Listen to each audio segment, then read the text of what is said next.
Butterbean's Cafe, One Magical Night by Chrissy Webster. One summer afternoon, Cricket was reading about the legend of the Glowberry Fairy. Suddenly, someone shouted from the roof garden, "Radical!" Jasper cried. There were so many. So many what? Cricket asked as she flew up there. Raspberries, Jasper replied. The first of the season. Cricket and Jasper flew into the cafe. The first raspberries are ripe, Cricket announced. Do you know what that means? The Glowberry Fairy is coming tonight. Cricket read from her book. When the first berries of the season are ripe, the Glowberry Fairy will fly through the night. Make her a berry-filled treat just so, and she'll make all the berries in the garden grow. Then she showed her friends a picture of the fairy. I think that's just a story, Jasper said. Poppy and Dazzle agreed. Well, I think she's real, Cricket said. Can we maybe make a berry treat and wait up for her tonight? Of course we can, Butterbean replied. Cricket set the table for the Glowberry Fairy, making it look just like one of the pictures in her book. She finished by leaving a raspberry muffin as a special treat for the fairy. Then she started to wait. Cricket, she might not come if you're standing right next to the muffin all night, Butterbean said.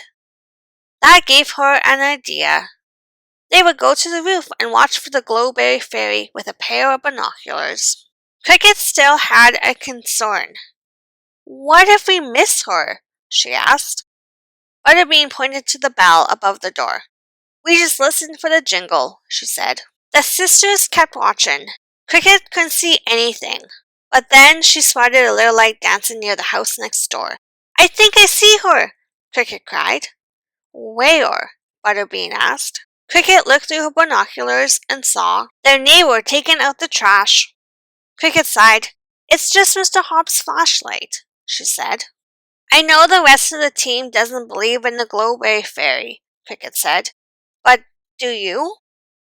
I do believe that there's magic all around us. So, you never know, Butterbean replied, but she didn't sound convinced. Just then, Cricket heard a jingling sound. The sisters gasped. The door! They said at the same time. Cricket and Butterbean snuck downstairs to try to catch a glimpse of the Glowberry Fairy, and they saw Poppy and Dazzle.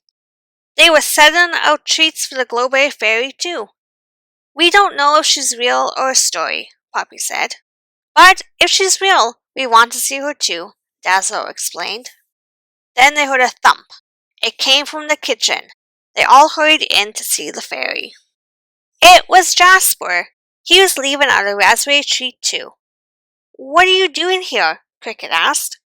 If the Glow Fairy is going to make the garden glow, I've got to see it, he said. Now the whole bean team was watching for the Glowberry Fairy. After a while, Cricket spotted a flickering light near Mrs. Marmalade's cafe. There! She cried. Everyone looked. I see her, Butterbean said. Oh my squash, Dazzle said. The light stopped flickering, and the friends could hear Spork and Spatch arguing. I want to turn off the light, Spork said. No, I want to, Spatch replied. The bean team laughed. Spork and Spatch were definitely not the Glowberry Fairy. They heard the front door jingle again. They hurried down into the cafe and turned on a light. It was Cookie. She had her paw in the treat jar. There was no sign of the Glowberry Fairy. It's almost morning, Dazzle said. I guess it's just a story, Jasper said. We should get some rest, said Butterbean. Cricket didn't want to give up. Can I leave my muffin out? She asked. Just in case?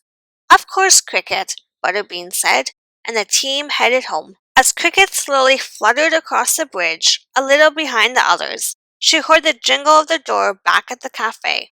She turned and saw someone quickly fly by. Could it be? The Glowberry Fairy? She flew as fast as she could, calling for the others to follow. After Cricket burst into the cafe, she saw that someone had eaten part of her raspberry muffin. She hurried up the stairs. Outside, Cricket saw something darting through the air. It was the Glowberry Fairy. "Now do you believe in the Glowberry Fairy, Butterbean?" Cricket asked. "I sure do," Butterbean said. "Thanks to you."